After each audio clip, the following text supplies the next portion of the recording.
Good morning. Good morning. Good morning to you all.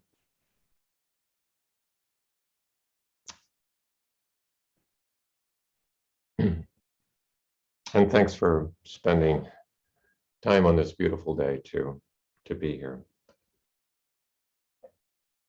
and practice with everyone else. I'd like to just say a few short words about just continuing on a bit from what we discussed last week. Last week we talked about Philip Whalen, one of the so-called beat poets, who, like it or not, is part of our ancestral heritage here as Zen practitioners in the West. I think we owe a considerable debt to him and others. Another person who was a lifelong friend, a poet, a Buddhist practitioner of Philip Whalen's was Gary Snyder, perhaps, who became more widely known.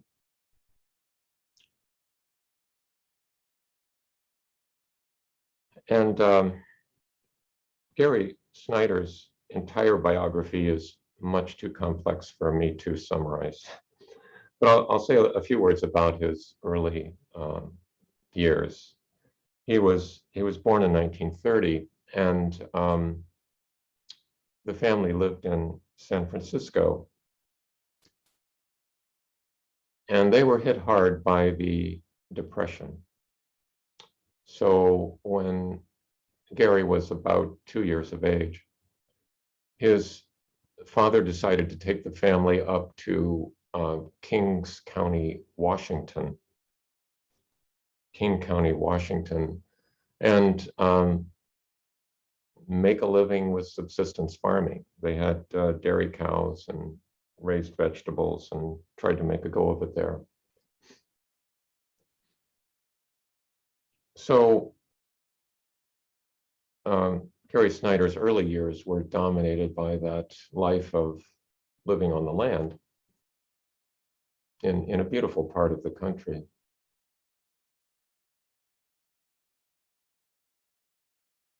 Well, I'm sure it was hard on everybody. And at about 12 years of age, his parents divorced. And his mother went to Portland, taking the children in order to find employment there. So Gary spent his early teen years there, went to the public high school, and enrolled in Reed College there in Portland.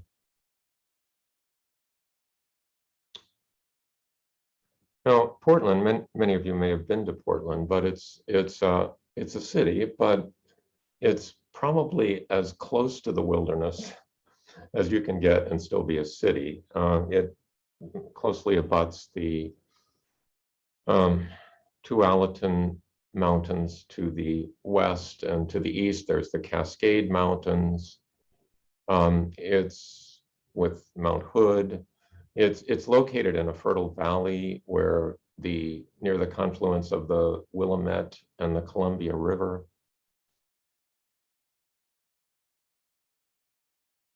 It's an area that's been populated with humans for at least 10,000 years. I guess some recent research that came out this past week in the news would indicate that maybe even as long as 20,000 years humans were on this continent.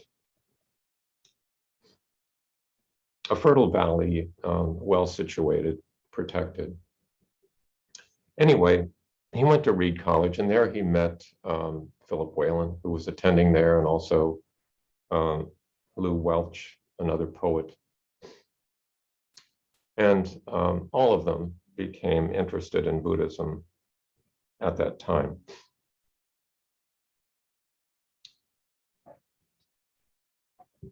So Gary Snyder became a lifelong Buddhist practitioner, a lay practitioner, and he managed to occupy that seemingly unoccupiable space between academia and the wilderness. He spent much of his time in the wild, but ultimately was a professor of literature at University of California, and is still alive. He's 91 years of age and is a emeritus professor there.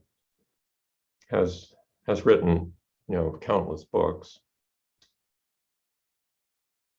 But I would like to read a little bit from a short essay that he wrote. It's included in one of his books. And he's writing an essay about the Mountain and Waters Sutra of Master Dogen. Master Dogen, of course, we've talked about, considered the founder of the Soto Zen sect in Japan. And he starts off by quoting the first paragraph of the sutra, where Dogen says, "The mountains and rivers of this moment are the actualization of the way of the ancient Buddhas, each abiding in its own phenomenal expression, realizes completeness. Because mountains and waters have been active since before the eon of emptiness, they are alive at this moment. Because they have been the self before form arose, they are liberated and realized."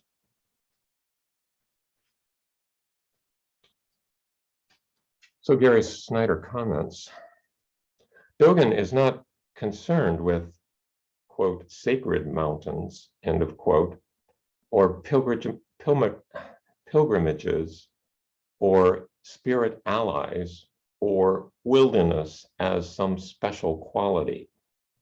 His mountains and streams are the process of this earth, all of existence, process, essence, action, absence. They roll being and non-being together. They are what we are. We are what they are. For those who would see directly into essential nature, the idea of the sacred is a delusion and an obstruction. It diverts us from seeing what is before our eyes, plain thusness. Roots, stems, and branches all are equally scratchy. No hierarchy, no equality, no occult or exoteric, no gifted kids and slow achievers, no wild and tame, no bound or free, no natural and artificial, each totally its own frail self. Even though connected, all which ways, even because connected, all which ways.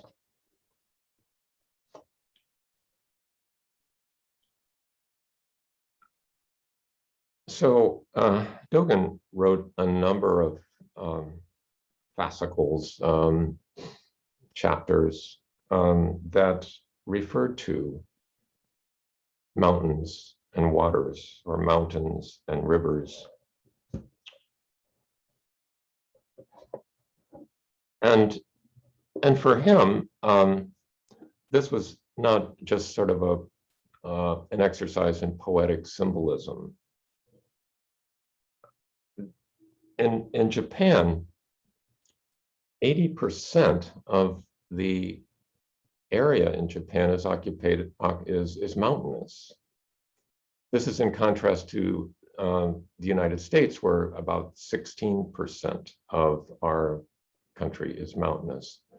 So that it's as if everything that's flat here would have mountains on it, and everything that has mountains on it would be flat. That's more like Japan.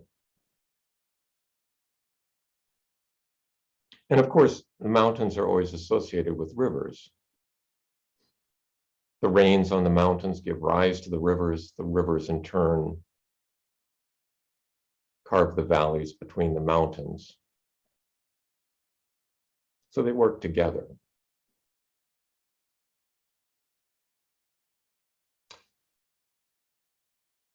In Dogen's time, of course, people got from one place to another primarily by walking.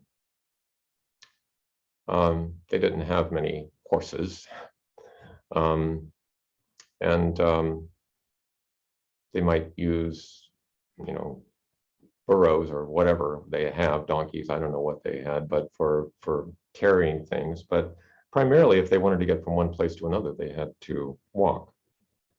And since it's a mountainous country with many rivers, these mountains and rivers would be very tangible to Dogen.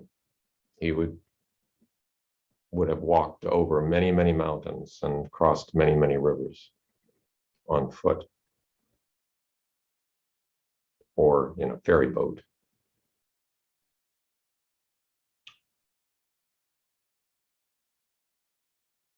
So there's another, in addition to the Mountain and Rivers Sutra, there's another fascicle that he wrote focused on mountains and rivers that I'd like to read a selection from.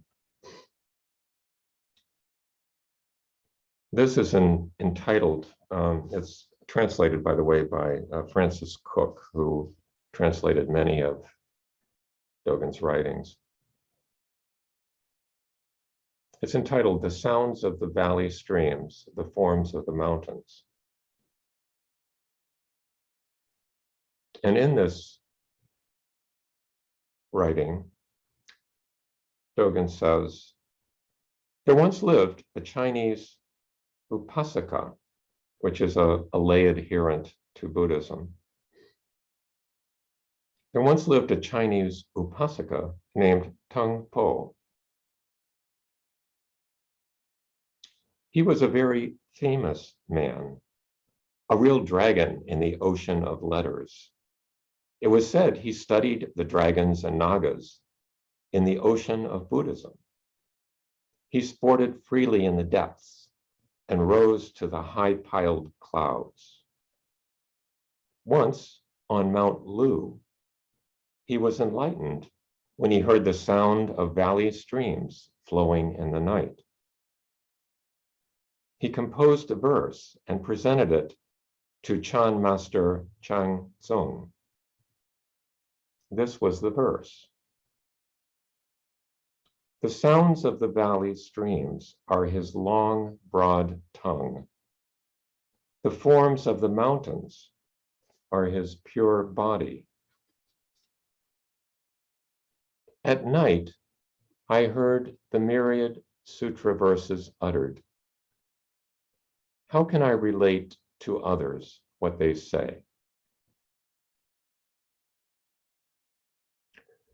When he presented this verse to Master Tsung, the master approved it.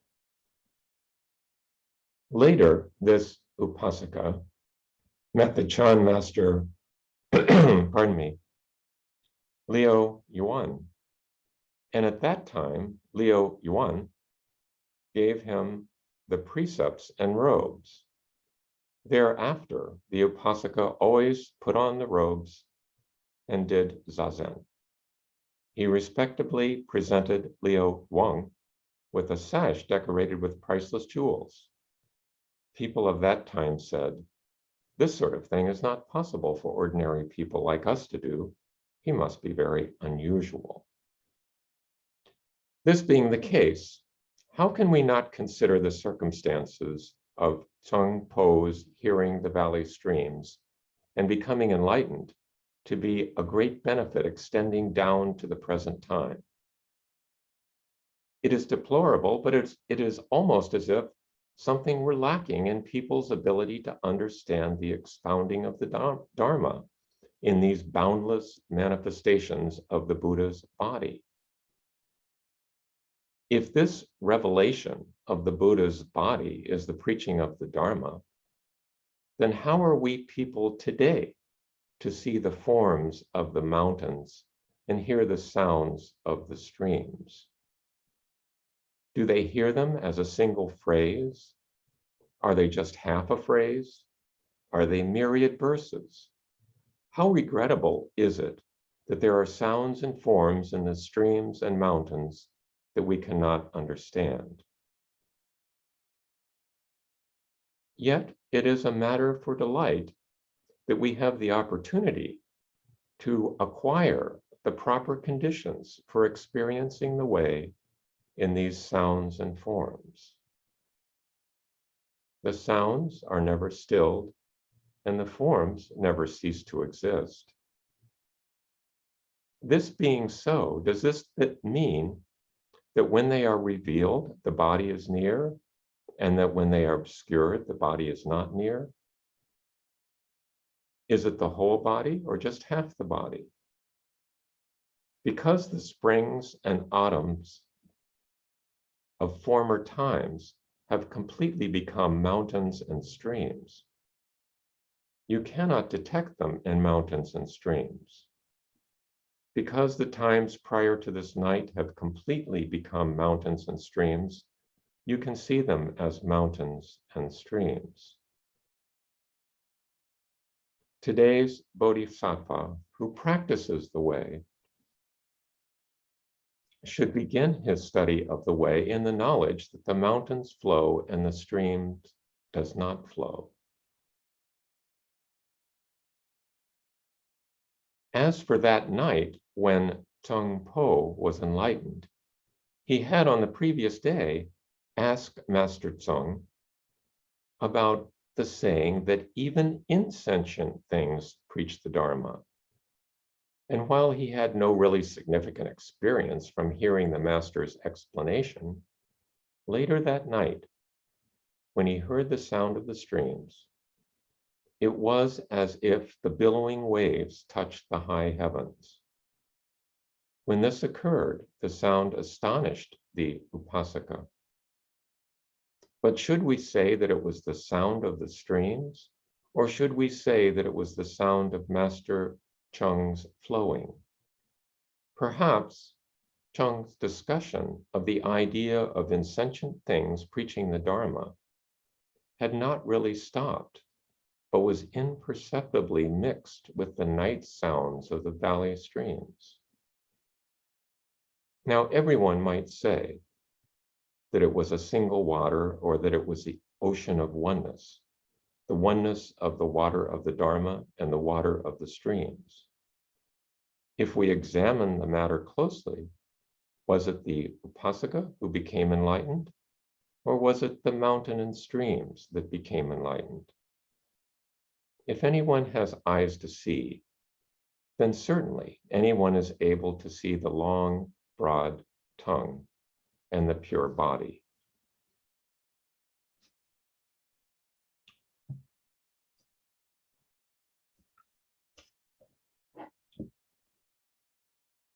So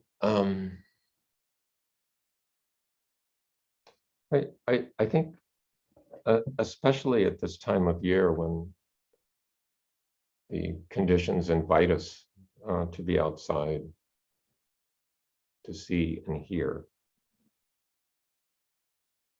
I found this passage moving.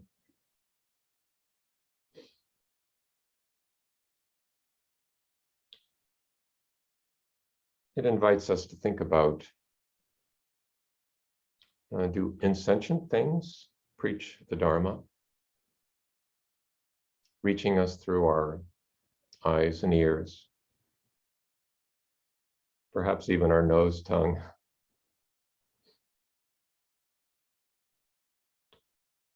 Does practice prepare us to hear and to see the Dharma in such things?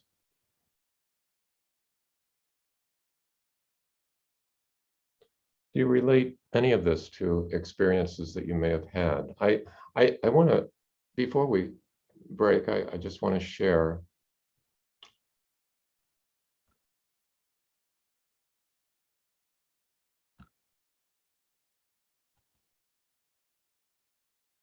a recent artwork that Carol made with these images of that look like palm trees, some sort of vegetation with foliage and trunks, sort of permeated with little Buddha images. And when I saw that, it reminded me of what I'd just been reading.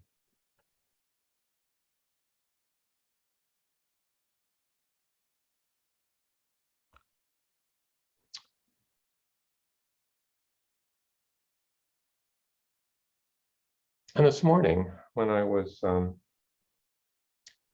out this morning to pick up a couple things at the store on my bicycle, and was surprised to see that they were having a parade downtown for all the high school and elementary and junior high students, bands, and that sort of thing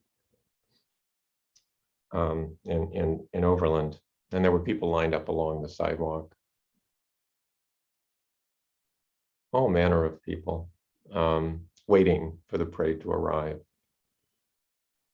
All ages of people. And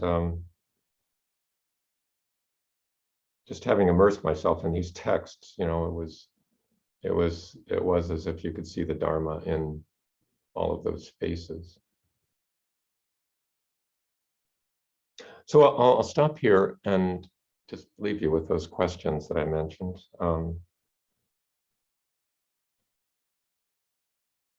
Who or what speaks the Dharma to us? And how do we prepare ourselves to listen and see? So